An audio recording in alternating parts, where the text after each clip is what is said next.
Good morning dear student. मैं सोनाली स्वागत करती हूँ मेरा चैनल बायोलॉजी विद सोनाली में। तो आज हम देखेंगे एक नया टॉपिक जो है BSc first semester zoology honours का, जो कि जनरल कैरेक्टरिस्टिक ऑफ पोरिफेरा। तो प्रीवियस क्लास में ऑलरेडी ख़त्म कर चुकी हूँ प्लाज्मोडियम वाइवाक्स, जिसका कि मैं जो भी आपका प्रीवियस क्लास है, अगर आप नया है मेरे चैनल पर नए आए हैं तो प्रीवियस क्लास का जो लिंक है वो पाने के लिए मैं डिस्क्रिप्शन में लिंक दे दूँगी, जो कि प्लेलिस्ट में आपका BSc first semester core paper 1 के नाम पे है, वो देख सकते हैं। इसके अलावा अगर मेरा जो हैंड रिटन नोट है अगर वो पाना चाहते हैं तो मैं अपना हैंड रिटन नोट मैं टेलीग्राम चैनल पे छोड़ती हूँ, तो आप मेरे टेलीग्राम चैनल पे भी ज्वाइन हो सकते हैं। उसका भी मैं लिंक अपने डिस्क्रिप्शन में दे दूँगी। तो ये सिर्फ जूलॉजी जो जो बच्चे बीएससी फर्स्ट सेमेस्टर है उनके लिए नहीं, बल्कि अगर किसी भी फील्ड में अगर कोई भी कॉम्पिटिटिव एग्ज़ाम है, या फिर सीपेट हो, लेक्चरशिप हो, पीजीटी, टीजीटी, लैब असिस्टेंट, किसी भी तरह का अगर कोई भी एग्ज़ाम है कॉम्पिटिटिव एग्ज़ाम, सारे एग्ज़ाम के पॉइंट ऑफ व्यू से ये आपके लिए बहुत हेल्पफुल होगा। क्योंकि ज़्यादातर क्वेश्चन आपका जो भी अगर लेक्चरशिप, आप अगर टीचिंग लाइन में लेक्चरशिप लाइन में जा रहे हैं तो ज़्यादातर जितना भी क्वेश्चन है वो आपका इसी फील्ड से ही आता है, किसी मतलब इसी से ही आता है, कोई बाहर से कुछ नहीं आता है। ठीक है, तो आज हम देखेंगे जनरल कैरेक्टरिस्टिक ऑफ पोरिफेरा। तो फर्स्ट पॉइंट हम लोग देखेंगे जो है, तो फर्स्ट पॉइंट है ऑल स्पॉन्जेस आर एक्वाटिक। तो पोरिफेरा को हम अदरवाइज स्पॉन्जेस भी बोलते हैं, आपको पता है। तो जितना भी आपका स्पॉन्जेस है सारा स्पॉन्जेस एक्वाटिक होता है, चाहे वो मेराइन हो या फिर फ्रेश वाटर हो। ठीक है, they remain attach to submost object, they are sessile. इसीलिए उसको सेसाइल बोला जाता है, क्योंकि ये लोग ज़्यादातर फ्री स्विमिंग नहीं है, ये एक ही जगह पर अपने आप को अटैच करके रखते हैं। तो ज़्यादातर अगर पानी के गहराई पे अगर कोई भी ऑब्जेक्ट हो, कोई भी चीज़ हो जहाँ पर कि ये लोग अपने आप को अटैच करके रखते हैं, तो अगर एक जगह पर ये लोग अपने आप को अटैच करके रखेंगे या फिर फिक्स करेंगे एक अपने आप को किसी भी प्लेस पे, और इमोबाइल मतलब क्या है, जिनका मोबिलिटी नहीं होता उनको इमोबाइल बोला जाता है, तो मूवमेंट इनका नहीं है। तो इसी तरह से जो एनिमल्स हैं इनको सेसाइल बोला जाता है, तो दे आर सेसाइल। ठीक है, ये लोग अपने आप को एक जगह पर अटैच करके रखते हैं, ज़्यादा मूवमेंट इनमें नहीं होता। And sedentary and grow like plant. अच्छा, सेडेंटरी मतलब क्या क्या है, क्योंकि ये लोग ज़्यादा मूवमेंट नहीं करते हैं, एक जगह पर अपने आप को फिक्स करके रहते हैं, तो इनमें ज़्यादा एक्टिविटी नहीं होता है। ठीक है, तो जिनमें ज़्यादा एक्टिविटी नहीं होता है उनको सेडेंटरी बोल के बोला जाता है। ठीक है, तो फर्स्ट पॉइंट क्लियर हो गया। सेकेंड पॉइंट है, देखिए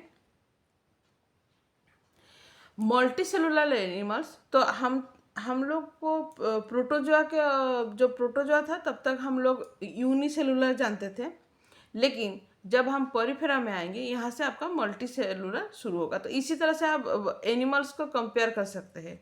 जो हमारा फाइलम, हमको पता है कि हमारा फाइलम दो प्रकार का होता है। जो आपका फाइल मतलब जो एक है कोडेड और एक है नॉन कोडेड। तो नॉन कोडेड में क्या क्या आता है, सबसे पहला तो प्रोटिस्टा, प्रोटिस्टा के अंडर आया आपका प्रोटोजोआ, पोरिफेरा, फिर सिलेंटरेटा, फिर आस्केलहेलमिन्थेस, नेमाटोहेलमिन्थेस, फिर आया आपका एनिलिडा, आर्थ्रोपोडा, मोलस्का, एकाइनोडर्माटा। ठीक है, तो सबसे पहले हम लोग अगर इनको कंपेयर करेंगे तो पोरिफेरा जो प्रोटोजोआ है वो यूनिसेलुलर होता है, लेकिन उसके बाद जो फाइलम है जैसे कि आपका पोरिफेरा, ये लोग मल्टी सेलुलर होते हैं। Simple animal having cellular grade of organisation, लेकिन इनमें सेलुलर ग्रेड ऑफ ऑर्गेनाइजेशन देखा जाता है। तो सेलुलर ग्रेड ऑफ ऑर्गेनाइजेशन क्या है, जितने भी लोअर एनिमल्स है उन लोअर एनिमल्स के अंदर जो उनका जो डिवीजन ऑफ लेबर होता है, जो भी उनका काम फंक्शन होता है, फिजियोलॉजिकल फंक्शन, जैसे कि खाना खाना, न्यूट्रिशन हो, एक्सक्रीशन हो, रेस्पिरेशन हो, रिप्रोडक्शन हो, रिप्रोडक्शन तो नहीं उसके लिए तो अलग होगा। तो जो भी उन लोगों का काम होता है, ज़्यादातर जितना भी फिजियोलॉजी, रिप्रोडक्शन को भी लीजिए, तो सब कुछ उनके सेल के अंदर होता है। ना इन लोगों का टिश्यू होता है, ना ऑर्गन होता है। Cell are not arranged into tissue and organ. क्या आपको पता है कि सेल, टिश्यू और ऑर्गन के अंदर क्या सिंपल सा डिफरेंसेस क्या है, आपको पता है? देखिए, बहुत सारे सेल को मिला के देखें तो एक टिश्यू बनता है। तो सिमिलर काइंड ऑफ सेल सबको मिला के एक टिश्यू बनता है। इसी तरह से एक सिमिलर टाइप्स ऑफ टिश्यू को मिला के एक ऑर्गन बनता है। तो अगर हम डिवीजन ऑफ लेबर को देखें एनिमल्स का, तो इन लोगों का 3 प्रकार का डिवीजन ऑफ लेबर होता है। Cellular grade of division of labour, या तो फिर टिश्यू ग्रेड, या तो फिर ऑर्गन ग्रेड। तो जिन लोगों का जो हायर ऑर्गेनिज्म होता है, तो उन लोगों का वेल डेवलप्ड ऑर्गन होता है। जैसे कि हम लोग ह्यूमन, हम लोग क्या हायर ग्रेड ऑर्गेनिज्म। तो हम लोगों के अंदर क्या होता है, जो भी हमारा फिजियोलॉजिकल फंक्शन होता है, इसके लिए हमारा अलग अलग सा ऑर्गन रहता है। तो हम लोगों का जो फिजियोलॉजिकल, अगर हम लोग अपना डिवीजन ऑफ लेबर देखें तो हमारा ऑर्गन लेवल ऑफ ऑर्गेनाइजेशन। लेकिन हमसे थोड़ा सा नीचे अगर देखें, जो लोअर ग्रेड है, उन लोगों का टिश्यू में ज़्यादातर उनका काम होता है। लेकिन अगर सबसे नीचे जो एकदम लोअर ग्रेड ऑर्गेनिज्म है, जैसे कि प्रोटोजोआ हो, पोरीफेरा हो, इन लोगों का ज़्यादातर टिश्यू या फिर ऑर्गन तो नहीं होता।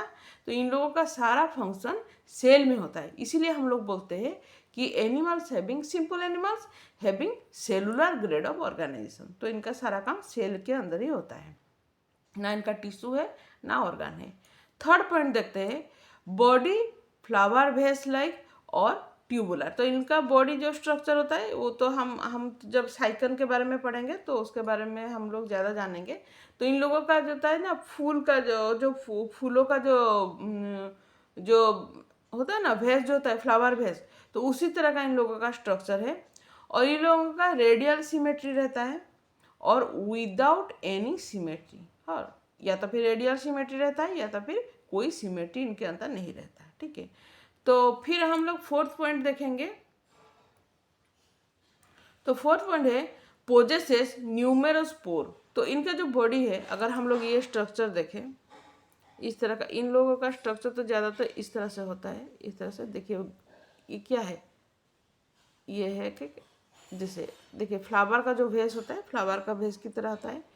और इनके अंदर इस तरह से छोटा छोटा छोटा छोटा पोर देखा जाता है, होल है। ठीक है, पोर है व होल है। ठीक है, तो ये जो पोर व होल होता है, इनमें क्या होता है, तो ज़्यादातर इनका जो जो भी इनको न्यूट्रिशन लेना होता है व ऑक्सीजन लेना होता है, ये सारा इन लोगों के अंदर ये पोर से ही होता है। कैसे होता है देखिए, इनका यहाँ पर हम लोग 2 पोर के बारे में डिस्कशन करेंगे। एक पोर है ऑस्टिया और दूसरा है ओसुला। तो ऑस्टिया ये होता है कि जहाँ से पानी एंटर करता है, water enter to the body. ठीक है, water enter to the body. And ओसुला वो पोर है जहाँ से कि जो वाटर होता है वो बॉडी से बाहर निकल जाता है। ठीक है, तो हम अगर देखें तो इनका ये एक पोर है और ये एक पोर है, 2 पोर है। तो दोनों के अंदर इस तरह से कैनाल होगा। ठीक है, कैनाल होगा। तो एक पोर से, इसको हम लोग ओस्टिया बोलेंगे, एक पोर से पानी एंट्री करेगा, दूसरे पोर से पानी निकल जाएगा। तो अभी बात है कि इस तरह से क्यों रहता है। तो इस तरह से रहने का एक ही कारण है कि जो पानी है, वो पानी इनके बॉडी में अगर जब एंट्री करता है, इनका तो कोई माउथ पार्ट तो होता ही नहीं है, ना ही इन लोगों का कोई फिजियोलॉजिकल एक्टिविटी के लिए कोई डिफरेंट ऑर्गन तो होता ही नहीं है। तो ये लोग क्या करते हैं, जो पानी है वो पानी को पहले वो लोग ले लेते हैं, अपने बॉडी में लेते हैं। उसी पानी से इनका जो न्यूट्रिटिव सब्सटेंसेस होता है, या तो फिर इनका जो ऑक्सीजन लेना होता है, जो जो चीज़ इन लोगों को चाहिए वो लोग ये ले लेते हैं। लेने के बाद जो पानी बच गया, रह गया, वो पानी क्या होता है, ओसुला के थ्रू बाहर निकल जाता है। तो ये सारा फंक्शन होने के लिए इन लोगों के अंदर एक कैनाल होता है। तो अगर हम लोग दूसरी अगर एक मेन पॉइंट समझे कि कैनाल सिस्टम जो होता है, जो पोरीफेरा है, पोरीफेरा का जो मेन लाइफलाइन है कैनाल सिस्टम, क्योंकि उनका बचने का और कोई दूसरा कोई रास्ता नहीं है, सिर्फ एक ही रास्ता है, वो है कैनाल सिस्टम। क्योंकि यहीं से ही वो लोग पानी लेते हैं, पानी से सारा न्यूट्रिशन, ऑक्सीजन सब कुछ इनटेक करते हैं, और इसी पानी से जो उनका जो वेस्ट प्रोडक्ट होता है वो बॉडी से एक्सपेल आउट होता है। तो इसीलिए इनका दो चीज़ है, कि ऑस्टिया और इसके ओस्सुला। तो बहुत टाइम में आपका ये क्वेश्चन में आता ही आता है, 100% आता है ये क्वेश्चन में, ठीक है। तो इन लोगों का पोर होता है, तो इसके बारे में हम ज़्यादा पढ़ेंगे जब नेक्स्ट मैं कैनाल सिस्टम आपको पढ़ाऊंगी। तो कैनाल सिस्टम में आप इसके बारे में कुछ ज़्यादा ही पढ़ेंगे, तो अभी मैं थोड़ा सा जानने के लिए आपको बोल दी, ठीक है। फिर उसके बाद हम लोग 5th पॉइंट अगर देखें, डिप्लोब्लास्टिक होते हैं ये लोग। तो डिप्लोब्लास्टिक क्या है? तो कुछ एनिमल्स का ट्रिप्लोब्लास्टिक होते हैं, कोई डिप्लोब्लास्टिक। जो डिप्लोब्लास्टिक, इसका मतलब उनका 2 जर्म लेयर होता है, डबल लेयर होता है उनका, ठीक है। तो डबल लेयर क्या है? एक है एक्टोडर्म और एक है एंडोडर्म।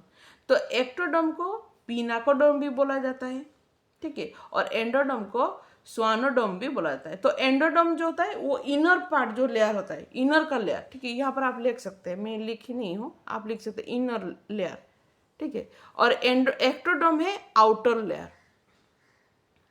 तो इनका जो आउटर लेयर को पिनाकोडर्म और एक्टोडर्म बोला जाता है, और इनर लेयर को एंडोडर्म और स्वानोडर्म भी बोला जाता है, ठीक है। तो ये हो गया उसका 5th पॉइंट। उसके बाद 6 नंबर पॉइंट देखिए, the interior space of the body is either hollow और permeated by numerous canal line with choanocyte. The space within the sponge body is called spongocoel. तो ज़्यादातर इन लोगों का जो बॉडी का जो इंटीरियर स्पेस होता है वो ज़्यादातर होलो होता है, खाली रहता है, और परमिएटेड मतलब ये लोग को परमिशन देते हैं अपने बॉडी के अंदर अगर कुछ लाने के लिए परमिशन देते हैं। किस तरह से? उन लोगों के अंदर सब कैनाल होता है। मैं अभी थोड़ी देर पहले बोली कि इन लोगों का एंटर बॉडी में ऐसा कैनाल रहता है, ठीक है, ऐसा कैनाल रहता है, ठीक है। सब सारा कैनाल किसी ना किसी पोर्स के साथ जॉइंट रहता है, और एक चैनल इस तरह से, एक चैनल इस तरह से, एक चैनल इस तरह से इन लोगों के अंदर कैनाल रहता है, और उसी कैनाल से सारा पानी अंदर जाता है, बाहर आता है, इस तरह से होता है उन लोगों का, ठीक है। तो इन लोगों का जो कैनाल है, ये कैनाल के साथ ये लोग क्या करते हैं, इनका जो कैनाल है, कैनाल के साथ कौन सा सेल है? स्वानोसाइट सेल इनका लग के रहता है, ठीक है। ये लोग वहाँ से रहता है, और इनका जो स्पेस रहता है, जो बॉडी में जो स्पेस रहता है उसको स्पॉन्जोसिल बोला जाता है, ठीक है। जो स्पेस रहता है उनके बॉडी में उसको स्पॉन्जोसिल बोला जाता है। 7th नंबर पॉइंट अगर देखें, body of the sponges are supported by spicules. अगर इनका आउटर बॉडी देखें तो आउटर बॉडी में इनका छोटा छोटा स्पिक्यूल रहता है। तो स्पिक्यूल क्या है, किस तरह का स्पिक्यूल रहता है, स्पिक्यूल का जो क्लासिफिकेशन है, उसके बारे में मैं एक्स्ट्रा अलग सा क्लास लूँगी, क्योंकि वो स्पिक्यूल ऑफ स्पॉन्जेस आपका एक लॉन्ग क्वेश्चन है, ठीक है। तो स्पिक्यूल ऑफ स्पॉन्जेस के बारे में भी मैं मतलब दूसरे क्लास में मैं पढ़ाऊँगी। अभी इतना जान लीजिए कि इनका जो आउटर कवरिंग है वहाँ पर बहुत सारे स्पिक्यूल रहता है। तो ये क्या करता है, उसका जो बॉडी होता है ना, स्पॉन्जेस का जो बॉडी या पोरिफेरा का जो बॉडी है, उसको ये लोग सपोर्ट करते हैं, क्या स्पिक्यूल सपोर्ट करता है। तो ये जो स्पिक्यूल्स है ये ज़्यादातर कैल्शियम, सिलिका और स्पॉन्जिंग फाइबर से बना रहता है, ठीक है। तो इसीलिए क्या था, उसको सपोर्ट करता है बॉडी को, ठीक है। अगर उसके बाद अगर नेक्स्ट 8 नंबर पॉइंट देखें, they lack of metazoan type of digestive system, ठीक है। इन लोगों का कोई मेटाजोन टाइप का डाइजेस्टिव सिस्टम नहीं होता है। इन लोगों का माउथ पार्ट एब्सेंट रहता है। 9th नंबर पॉइंट देखिए, mouth part absent, digestion intracellular हो सकता है, excretory and respiratory organs are absent. मैंने पहले से बोली थी कि इन लोगों का कोई ऑर्गन नहीं रहता, जो भी इनका डाइजेशन होता है वो इंट्रासेलुलर होता है, क्योंकि सेलुलर ग्रेड ऑफ ऑर्गेनाइजेशन, तो सब कुछ उनका सेल के अंदर ही होता है, इनका माउथ भी नहीं रहता। फिर उसके बाद हम लोग 10th नंबर पॉइंट देखें, the nervous and sensory cell are not differentiated. इनका कोई सेंसरी सेल या फिर नर्वस सेल कोई अलग नहीं है, सब कुछ मिल के ही है इनका, ठीक है। मोनोसियस होते हैं ये लोग, ठीक है। मोनो इनको ये लोग डाइसियस नहीं होते हैं, मोनोसियस होता है। तो इन लोगों के अंदर बोथ सेक्सुअल रिप्रोडक्शन भी देखा जाता है, आसेक्सुअल रिप्रोडक्शन भी देखा जाता है। तो सेक्सुअल रिप्रोडक्शन तो हमको पता है, गेमेट इन्वॉल्वमेंट होता है, मेल गेमेट फीमेल गेमेट। लेकिन अगर आसेक्सुअल रिप्रोडक्शन देखें तो asexual reproduction takes place by budding, ठीक है। तो इनको अंदर बॉडिंग से होता है, ठीक है। बॉडिंग क्या है, तो अगर हम लोग देखें तो इस तरह से एक इनका बॉडी है, वहाँ से एक छोटा सा आउटग्रोथ होता है। ये छोटा सा आउटग्रोथ धीरे धीरे बड़ा होके अपना जो मेन जो बॉडी है वहाँ से अलग हो जाते हैं और नया ऑर्गेनिज्म बनता है, ठीक है। तो इसको बॉडिंग बोलते हैं। उसके बाद और क्या होता है, इनका गेम्यूल से भी रिप्रोडक्शन हो सकता है, ठीक है।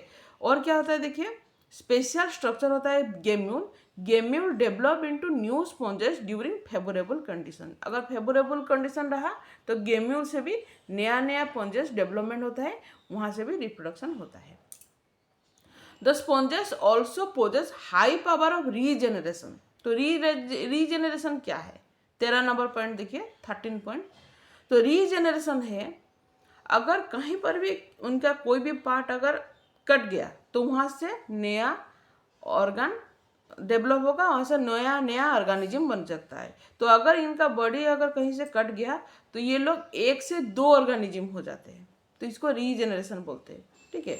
तो जो सोचिए अगर ये इनका बॉडी है, ठीक है, यहाँ से कट गया, कटने के बाद ये एक पार्ट हो गया और ये एक पार्ट हो गया। अभी क्या होगा, ये पार्ट से एक नया बन जाएगा और ये जो पार्ट था यहाँ से एक नया ऑर्गेनिज्म बन जाएगा। तो इस तरह से 2 ऑर्गेनिज्म बन जाते हैं इनके अंदर, ठीक है। तो इस तरह से इन लोगों के अंदर रीजनरेशन पावर कैपेसिटी रहता है, ठीक है। 14th पॉइंट देखें, sexual reproduction occurs by fusion of ओवा एंड स्पर्म। ये तो हमें पता ही है कि सेक्सुअल रिप्रोडक्शन होता है क्या, 2 गेमेट इन्वॉल्वमेंट होता है, ova and sperm. Fertilisation is internal but cross fertilisation occurs as a rule. इनमें से ज़्यादातर क्रॉस फर्टिलाइजेशन ही देखा जाता है और फर्टिलाइजेशन इंटरनली होता है, लेकिन क्रॉस फर्टिलाइजेशन देखा जाता है क्योंकि ये लोग मोनोसियस है, ठीक है। उसके बाद देखिए 15 पॉइंट, क्लीवेज होलोब्लास्टिक। इस होलोब्लास्टिक का मतलब क्या है, कम्प्लीटली सेलुलर डिवीजन होता है जब इनको क्लीवेज होता है। जब जाइगोट बनता है, जाइगोट बनने के बाद इनका क्लीवेज शुरू होता है। तो ये ऑलरेडी आपका क्लास 12 का ही पढ़ाई है, कोई अलग पढ़ाई नहीं है, आपको पता ही है कि क्लीवेज क्या है। तो क्लीवेज इनका है जो कम्प्लीटली सेलुलर डिवीजन होता है, उसको होलोब्लास्टिक बोलते हैं। तो इनके अंदर कम्प्लीटली जब जाइगोट का डिवीजन शुरू होता है तो होलोब्लास्टिक डिवीजन होता है। Development indirect through a free swimming ciliated larva called amphiblastula और पेरेनकाइमोला। तो इन लोगों का क्या होता है, ये लोग इनडायरेक्ट डेवलपमेंट होता है, डायरेक्ट डेवलपमेंट तो नहीं होता। इसका मतलब पहले इन लोगों का लार्वा होगा, लार्वा से ये लोग वहाँ से उनका बॉडी का धीरे धीरे क्या होता है, डेवलपमेंट शुरू होता है। तो जो लार्वा होता है वो फ्री स्विमिंग होते हैं। तो इनका जो लार्वा है, लार्वा को आम्फीब्लास्टोला बोलते हैं या तो फिर पेरेनकाइमोला भी बोलते हैं। इसको याद रखें, इनका किस तरह से लार्वा को क्या बोला जाता है, ठीक है। 16th पॉइंट देखिए, sponges have the group into 3 main type. तो इन लोगों को 3 प्रकार का डिवीजन किया गया है according to canal system type, ठीक है। जो इन लोगों का कैनाल सिस्टम होता है, वो कैनाल सिस्टम को अगर देखें तो इनको 3 ग्रुप में डिवाइड किया गया है। एक है आस्कॉन टाइप, एक है साइकॉन टाइप और एक है ल्यूकोनोइड टाइप, ठीक है। और एक है उनका रागोन टाइप। रागोन टाइप के बारे में भी हम लोग डिस्कशन करेंगे बाद में जब मैं कैनाल सिस्टम पढ़ाऊंगी। तो according to their canal system they are divide into 3 groups, that is ascon type, sycon type and leucon type. और 17th पॉइंट और लास्ट पॉइंट है जो है life cycle include ciliated free swimming larva called amphiblastula parenchymula. अभी थोड़ी देर पहले बोली थी मैं। जो इनका जो टोटल लाइफ साइकिल है वो कंप्लीट होता है लार्वा से ही, ठीक है। तो पहले इन लोगों का डेवलपमेंट, डायरेक्ट डेवलपमेंट तो नहीं होता, इनडायरेक्ट डेवलपमेंट होता है। तो फ्री स्विमिंग लार्वा आता है, फ्री स्विमिंग लार्वा से इन लोगों का बॉडी का जो डेवलपमेंट होता है। तो इनका जो लार्वा है उसको आम्फीब्लास्टोला और पेरेनकाइमोला बोलते हैं। तो ये था आज का क्लास, आपको ज़रूर पसंद आया होगा मेरा क्लास। आज के लिए इतना ही। नेक्स्ट क्लास में हम ज़्यादा पढ़ेंगे, तब तक के लिए थैंक यू।